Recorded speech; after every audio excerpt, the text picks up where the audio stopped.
guys, welcome to another 8, in fact it's not just an 8, it's an 8 and 16-bit face-off kerfuffle. You've seen the title, yeah, Xenon. Xenon was, or not was, it is indeed still a game.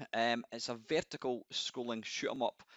It was the very first game released by the Bitmap Brothers, and it came out in 1988 for a number of systems. Now, I remember seeing this in the magazines, and the jump in graphical quality from what we had been used to this was just unbelievable. It really looked absolutely incredible, especially in the 16-bit systems. So yeah, I first got this on the ST. It was also released. It was also released into the arcades. Mastertronic had sort of a division called Arcadia, I think it was, which was basically it was a Commodore Amiga inside. I don't think it was particularly successful, but anyway, yeah, Xenon. So there's a number of conversions of this. So let's take a look and see what the best ones are. So I thought I would start with the one that I remember. This is on the Atari ST.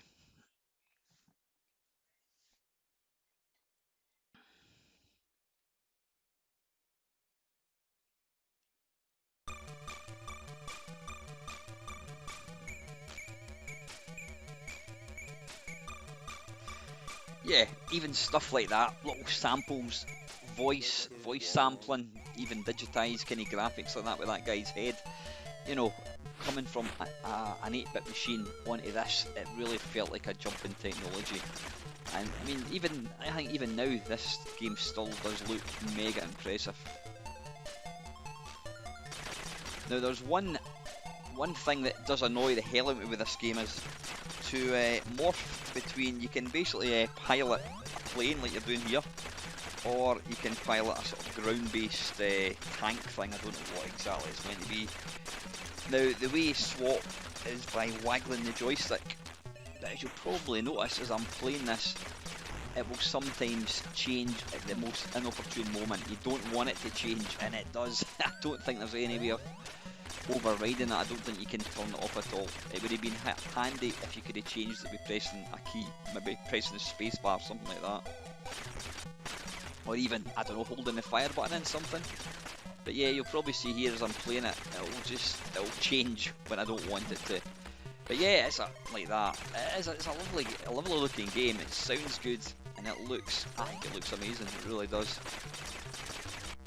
And like I said, when I saw pictures of this, I can't remember what magazine it was that reviewed it, I could not wait to get this. This was like a different level from the games I've been playing before.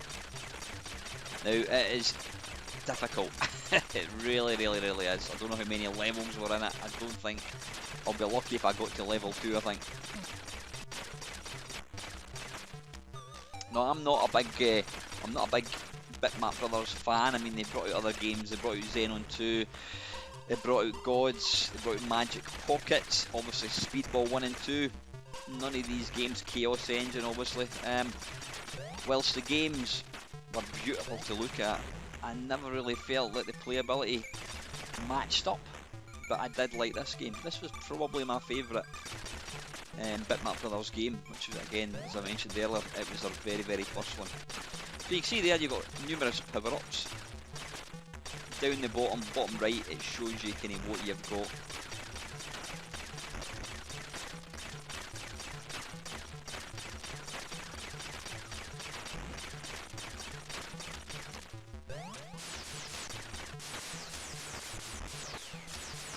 Kind of get through there. There we go. Change into a plane.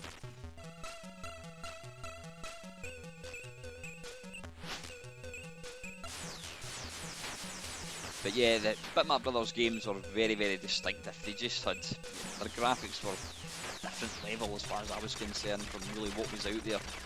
I think later on other companies did catch up, but I mean these guys were putting out amazing looking games from the very start. Now I used to be able to get past this thing. I think you've got to kind of shoot it in the middle.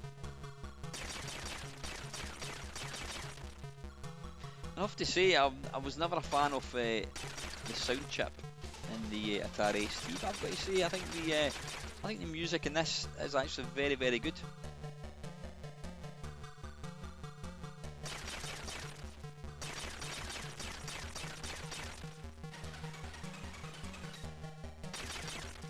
I don't think I've even managed to hit this once. I'm actually trying to see, is there anything that actually shows the damage in the body? I don't think there is. Oh well, I must have hit it because that little kind of orangey bit in the centre's now disappeared.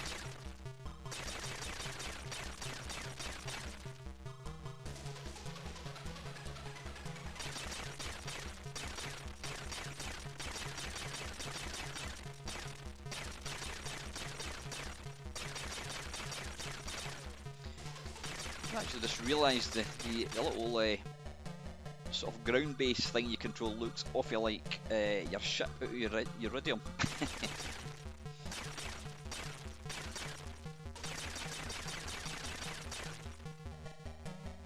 Or is it the Millennium Falcon? I'm thinking it's probably the latter actually. We must be getting close, it's now pulsing. Ah, bollocks. Right, you can see there it does kind of push you back a wee bit to sort of checkpoint.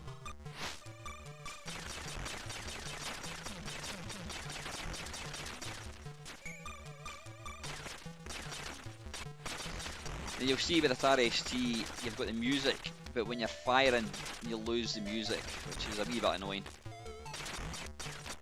But you get one, you get the kind of drum beat going on in the background, but you're losing the main kind of voice of the music.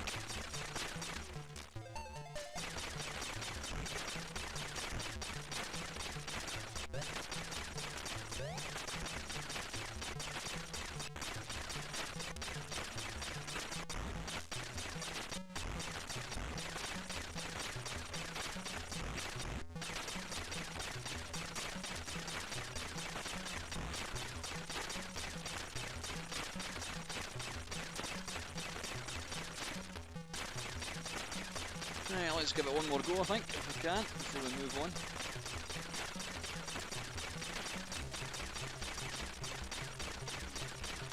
I wonder if this game's been supported in MAME. Let me have a look, actually.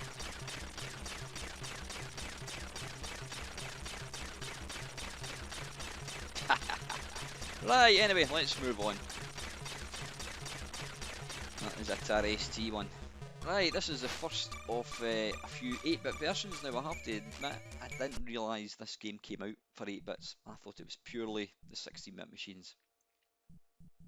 So this is the first time I've actually seen this game on the 8-bits. It certainly looks nice and colourful.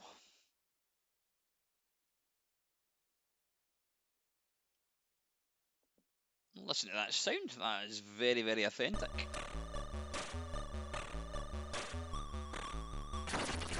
Right, okay, first really noticeable thing, this is as slow as anything. Is there a reason for that? I don't know. It's perhaps going to make it slightly more playable, a bit easier possibly. How do we change?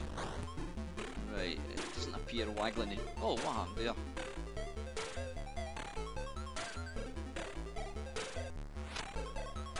Pressing the buttons on the keyboard, I don't know, possibly one of the buttons changed it. I couldn't seem to get it to change with shaking the joystick.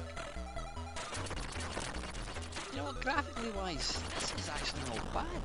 It's quite detailed, quite nice use of colour, but it's just so slow. Is that because it's running with so many colours on screen, possibly?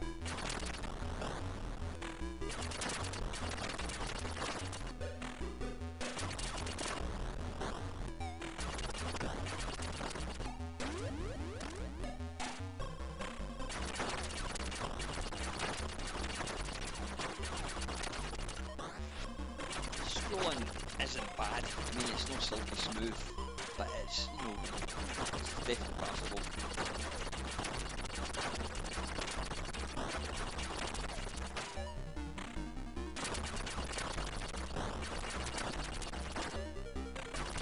All in all, this isn't a bad conversion, I have to say. I'm saying conversion, as it's a version, it's not one version of it.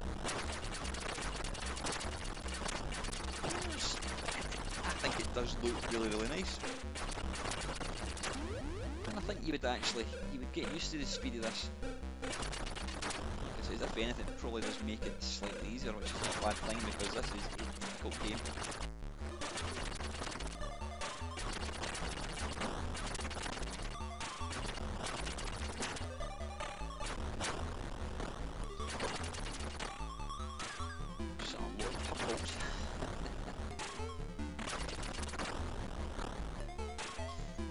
Right, yeah. You can press a key on the keyboard, which does make it a lot better than the Atari ST one. You know, it's possible you could press a key in the Atari ST one and I didn't actually realise it.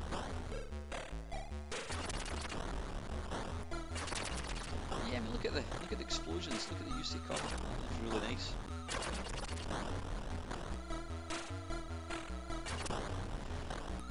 Yes, if you're playing this in emulation, then you can just ramp the speed up slightly.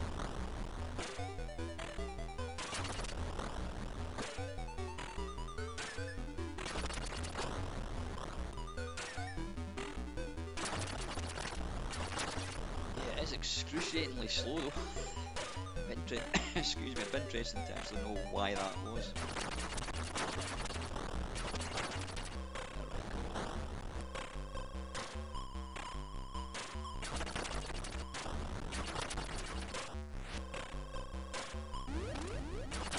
Now when you get to the first sort of boss level, you can't shoot it in plane mode, it automatically puts you back to the sort of ground tank thing.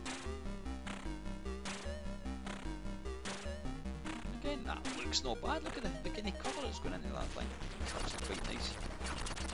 Again, just mega slow.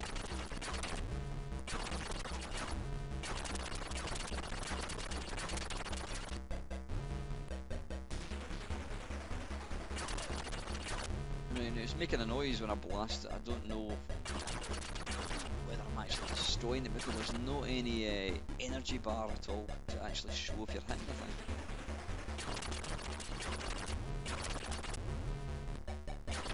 Yeah, if any Amstrad people, technical people out there can explain why this is playing so slow, is it sloppy programming? Is it because it's using so many colours?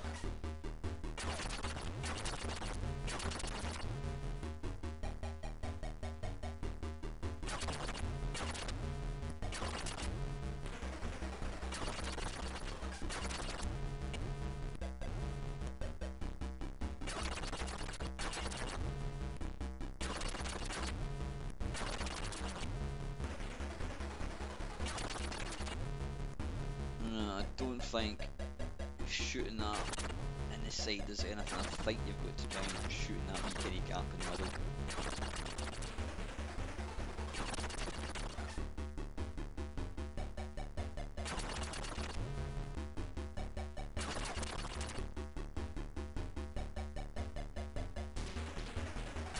Oh, arse. Anyway, that's the Amstrad one. Right. This is the Commodore Amiga one. I did play it in Amiga briefly, but it was mainly on the ST when I got it.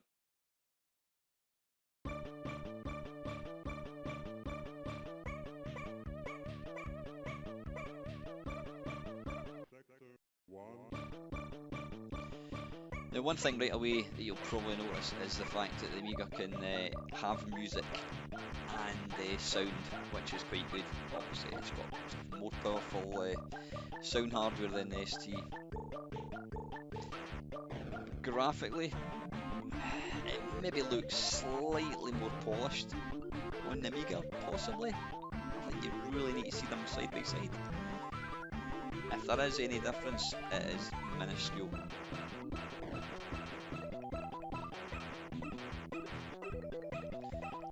Is the music better? I don't know. I actually think the ST music is good. Maybe it's because that was the version that I did play back in the day. But there's really little to choose between this and the ST one. Yeah, now fortunately you can press keyboard, press a button on the keyboard and it will change, which is good to know. And I've been playing this game, well, I wouldn't say I've been playing it for 30 years, but I mean I've been playing it on and off for 30 years and I only discovered you could press a key when I was recording this video.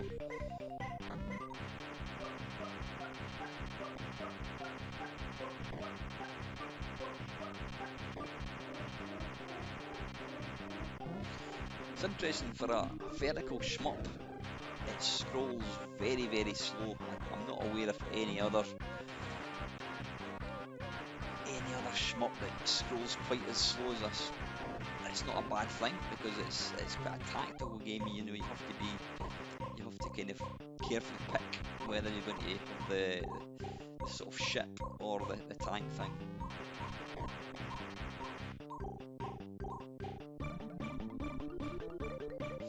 I think this possibly plays a wee teeny bit smoother, I think.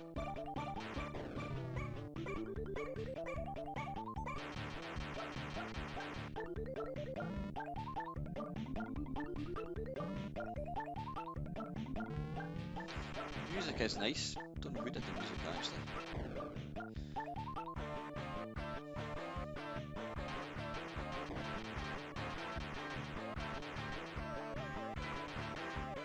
But yeah, as I mentioned earlier on, Master Chronic did have their Arcadia division, and it was basically using Commodore Amigas in arcade cabinets. There was this game, there was a game similar to Trailblazer. I think there was also a pool game, I can't remember for the life of me what it was called. There was some kind of top-down pool game, but I don't think it really it was very successful. Not quite sure why. Possibly because people could play it at home. So why would you go to the arcade and play it? I don't know. Right, at least we've got the little orb. I don't know what you call these little pickup things. This is when you get a bit extra firepower. Drone thing. Music is good, though, I have to say.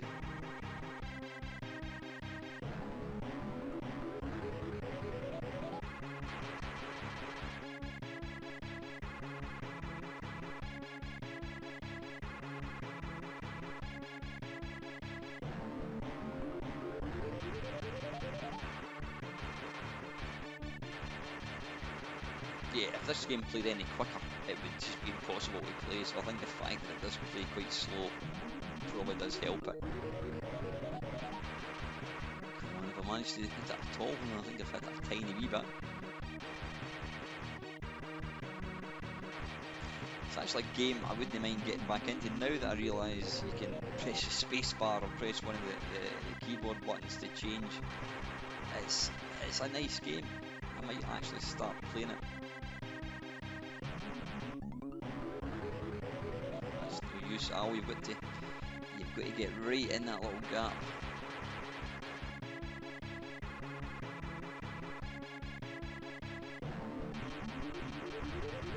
There we go. It's pulsating. We're almost there.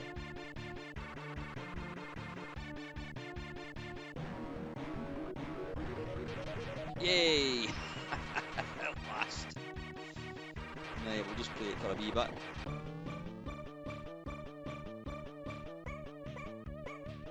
So yeah, some of the enemies you've got to be on the ground to take out, and vice versa, you need to be in the air to take out some others as well.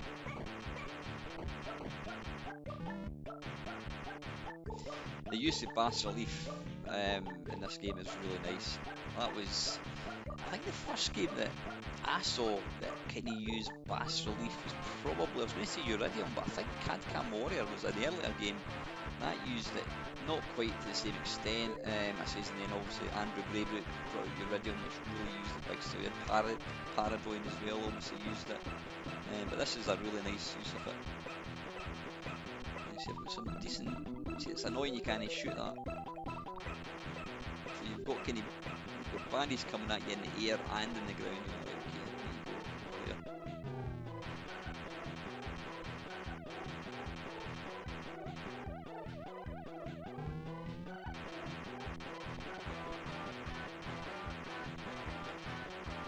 I wouldn't even mind playing this game on cheat mode just to kind of see how it ends.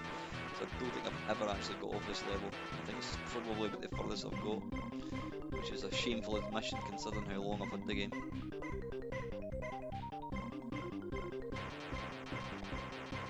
And normally I would criticise games that take up big chunks of screen to show scores and that kind of stuff, but I think the fact that this is a vertical scroll and shoot 'em up, it actually, because they've narrowed the playfield, it's given you half a chance. Because if it was full screen, then there's a lot more going to be coming down the screen at you, and you've not got that kind of much time to react. So I think kind of keeping it like that, having that kind of panel at the right hand side it does give it a more kind of coin-op feel to it.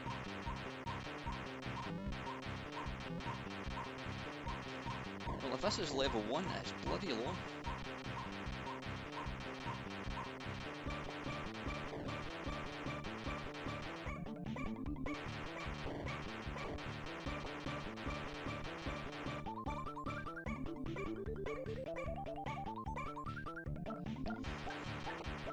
If I was going to be super critical, I would say it's slightly samey.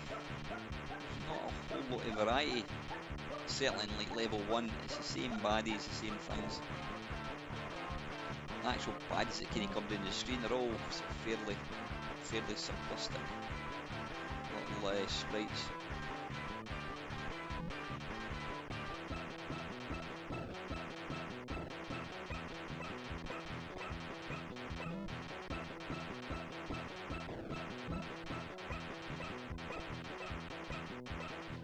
Things are starting to heat up a wee bit.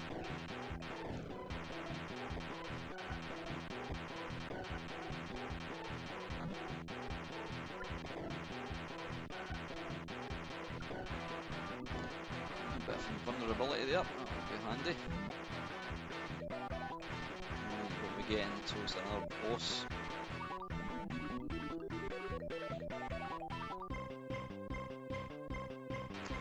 Right, anyway, yeah, enough of that.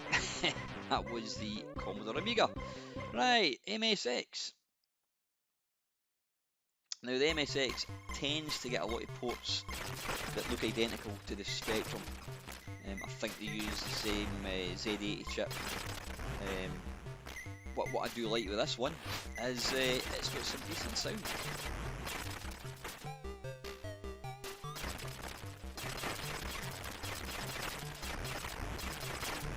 For a monochrome game, it does actually look really nice. Nice use of kind of shading and that kind of stuff.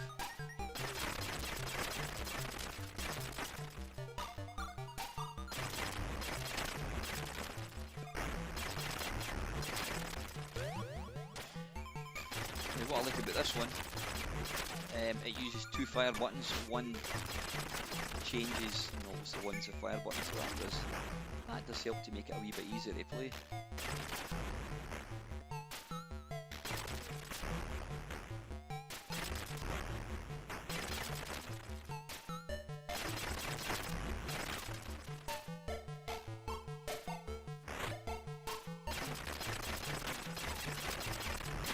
Come out and draw all of it. Killer ladybirds. Without just run into them.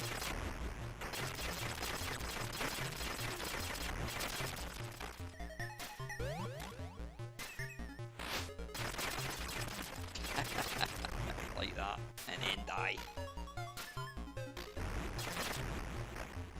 But you see, the sound, I would say, is almost on a par with the Atari ST one, which is not a bad thing at all.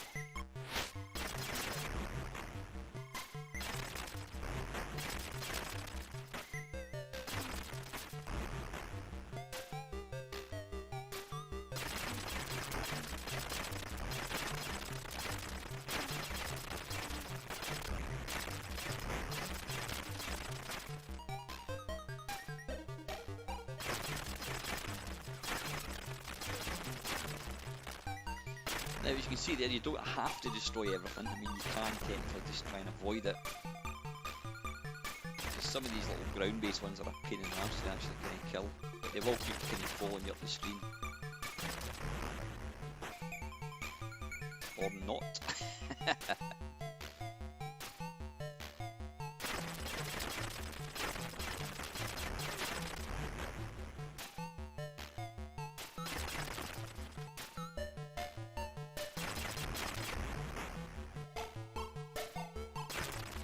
Scrolling's not bad, it's not silky smooth, but it's absolutely passable.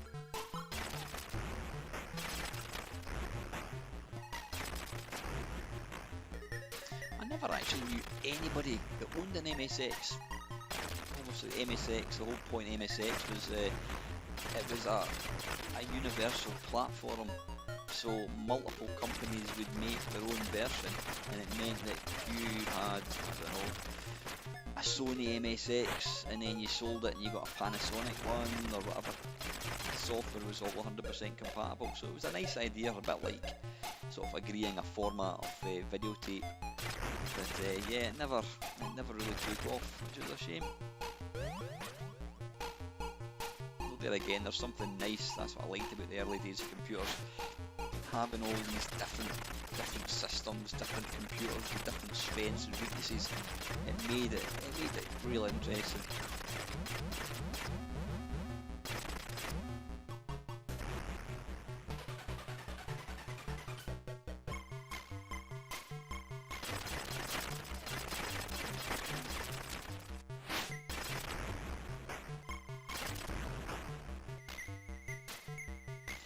Yeah, the wee baddies that come down the screen, they're not little flying ones, they're just little triangles. There's not an awful lot of imaginations going into them. That's the MSX. Right, I'm going to be interested to see this. This is the C64 one. Now, if a system, an 8-bit system, could do this game justice, you would have to say the Commodore 64 is.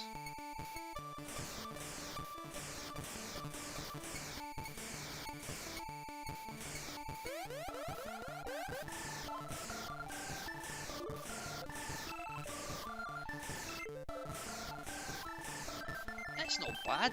I mean, at least you've got sound effects and you've got music as well.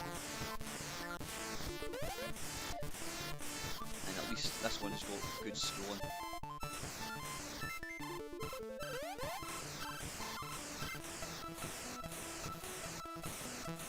Yeah, fairly impressed with this. There's a lot of greys and blues, but apart from that.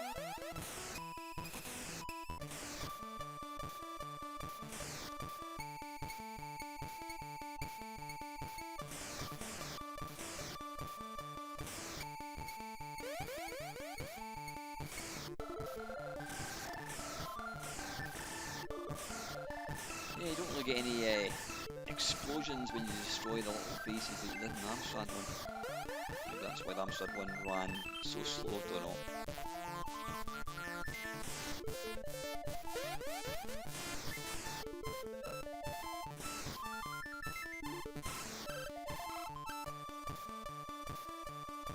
And again with this one, you press a keyboard to change.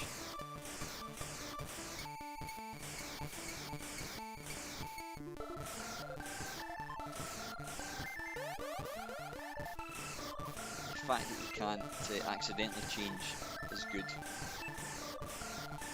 because like I said, when you're in the middle of battle and you're trying to take out flying enemies and then you end up changing into ground-based ones, a pain in the arse.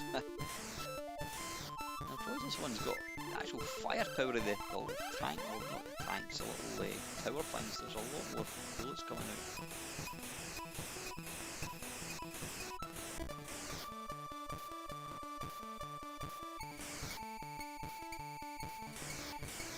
I have to say, I'm fairly impressed with the 8-bit versions of this so far. Like I said, I never realised that it came out. I thought it was purely Amiga and Atari ST. I didn't realise it came out for the popular 8-bits. And I have to say, they're so far so good, quite impressive looking.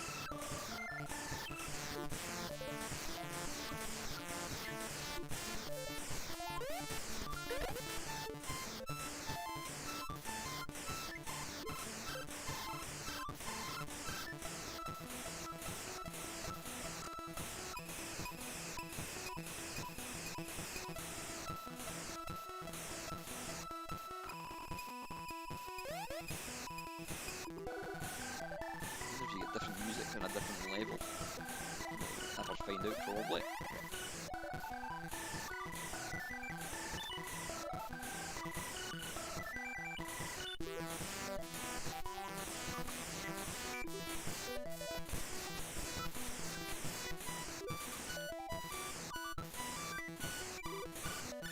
Yeah, it's ruthless, to say the least.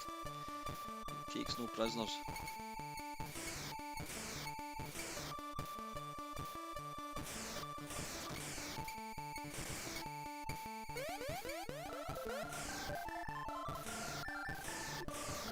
Like I say, there's not a lot of variety, but I think the fact that the graphics do look is nice. It does make you want to kind of push on, especially trying to see level 2. So I think I will actually try and play this game just for fun.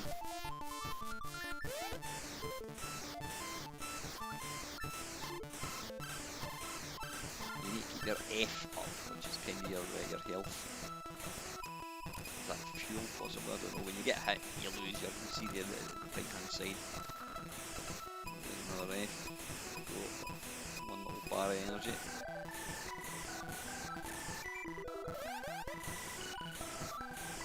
So anyway, yeah, that's the C64 one.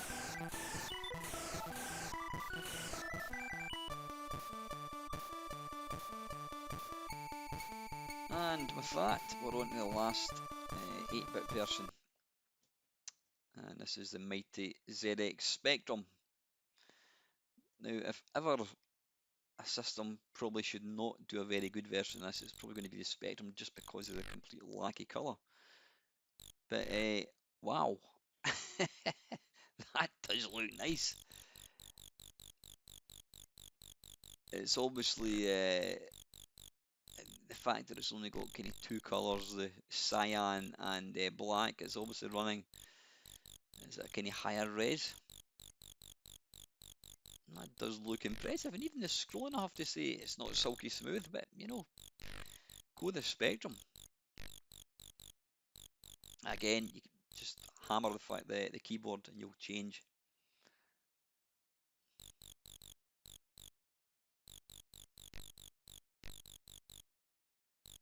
There we go, yeah, so you can actually kind of go down the screen again. Sometimes I think you're actually better just avoiding the ground-based barriers because you don't really get anything. All you end up doing is losing the health.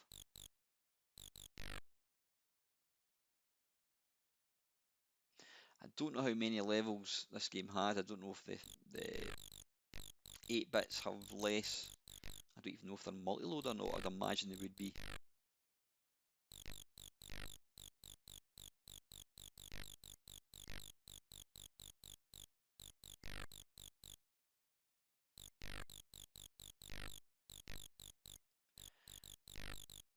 Right, we're coming up to the big spaceship thing, whatever it is. Oops. I think I just lost half my energy there, but never mind. I noticed I've not picked up any of the little drone things on any of the 8-bit versions. Maybe I've just not physically picked it up.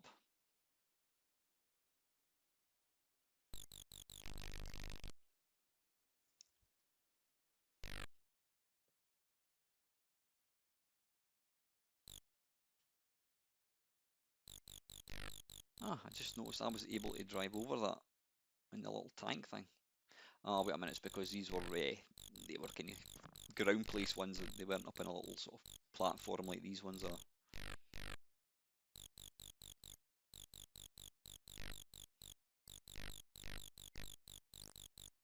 Obviously, no music in the Spectrum one, but you know, you don't really expect that.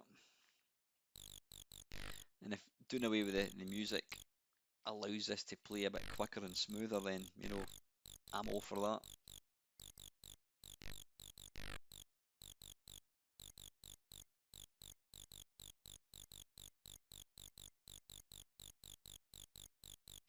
It just goes to show just how capable these 8-bit machines were. When you look at some of the really early games on the 8-bits, you know, they were absolutely diabolical, and it's to see what they evolved to, you know, people really pushing them to their kind of nth degree is really fascinating.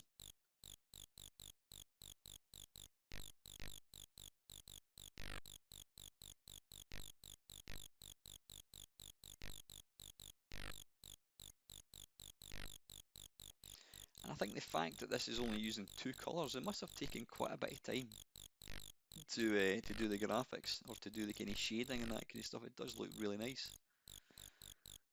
I want to change back, kill these wee guys. There we go. Pick that up. Right, I've got full health.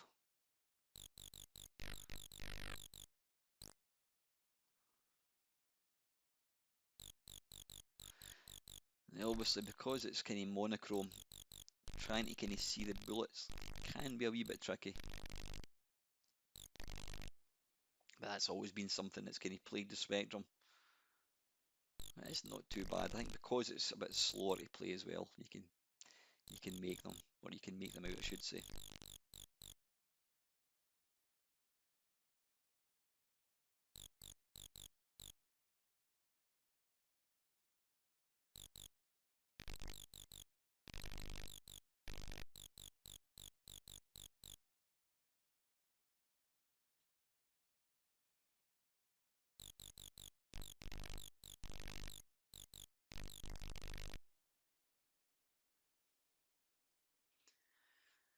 I think I've hit it a few times. Am I going to kill it? I don't know.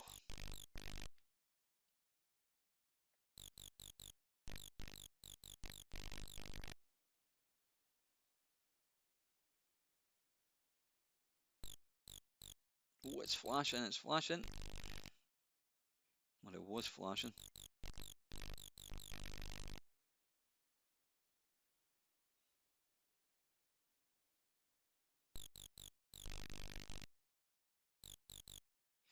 Yeah, it's a bit of a waiting game, this level.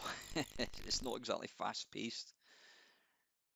It kind of reminds me a wee bit like the dragon level in Space Harrier. Every time you try and shoot the dragon head, it fires bullets and you've got to kind of avoid it, so it makes it very difficult actually trying to get any shots on target.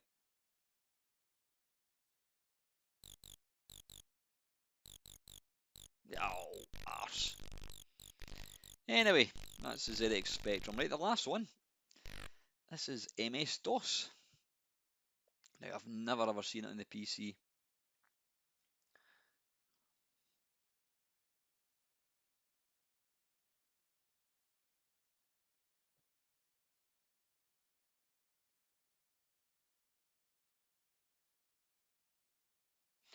Ah, there is sound. Right, okay.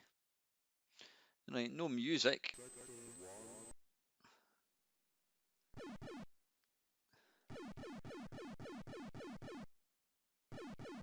Now, this is very, very nice.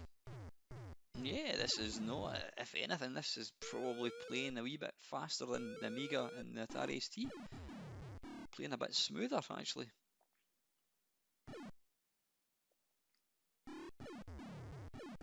Now, this game, I know that the sequel, Xenon 2, was ported to some home consoles. This game, the first one, wasn't.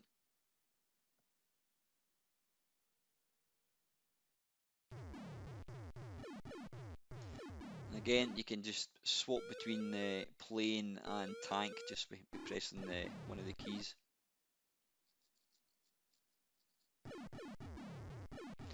But yeah, this is playing a lot nippier than the other 16-bit versions. I do like this one a lot.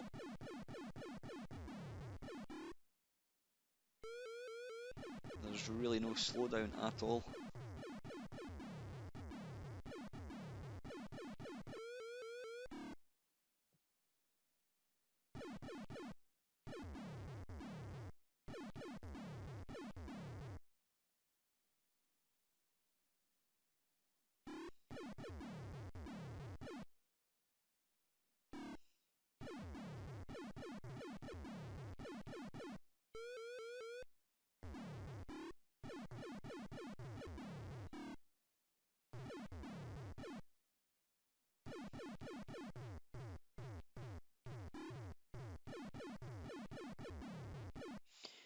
you will notice when you pick up some power-ups, you'll then lose other ones. So sometimes you don't always want to pick up every single power-up. Get the one that you want. There's a laser. Get the one that you want, and then try and stick with it if you can.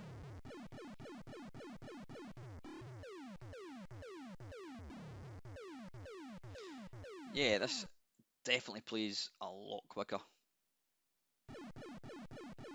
This is what I would imagine, you know, if this did come out in arcades, this would probably be what it's going to be like. Oh, arse.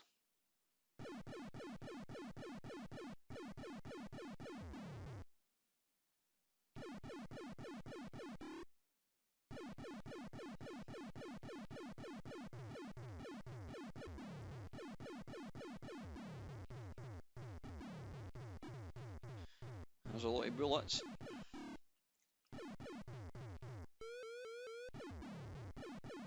You see I've got the 2B things there, but when I pick that up, I then lose them. The homing missile is quite handy to have. I've just lost it there because I've died.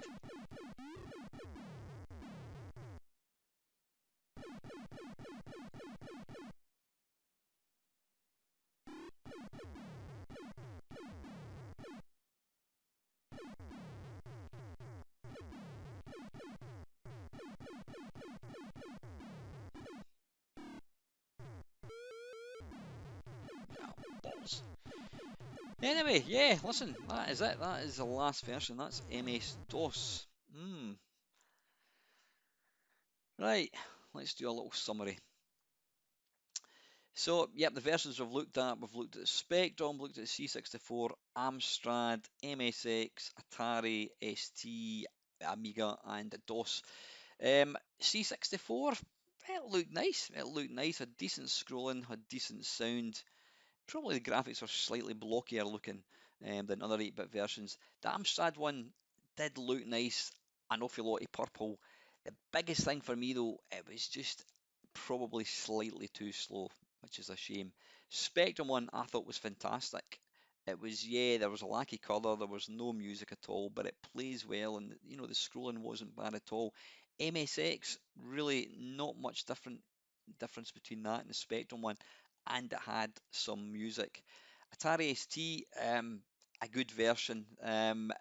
It was the one that I played back in the day. It's got good music. The graphics are obviously really, really good. The only snag with that and the Amiga one is the fact that you change, you know, when you're moving your ship, it'll inadvertently change between, you know, the plane and the tank, which is a complete pain in the arse. It'll do it at the moment you don't want it to do. Possibly there's a way of turning it off. If there is, let me know. And the last version, IBM PC, I was really surprised. I didn't know it came out for that, and I have to say it's excellent. It plays fast. It looks good. It's not got any music, but is it less for that? I don't think so. So, yeah. What is the best version? There's not really a bad version at all. I'm going to be a bit cheeky, and I'm going to go for the IBM MS-DOS. I think it looks nice. It's a bit snappier to play, and you know, plus you can change between with pressing one of the keyboard ones. But it does look really nice and it plays well. So yeah, if you're going to play it, go for MS-DOS. As always, guys, thank you very much for watching.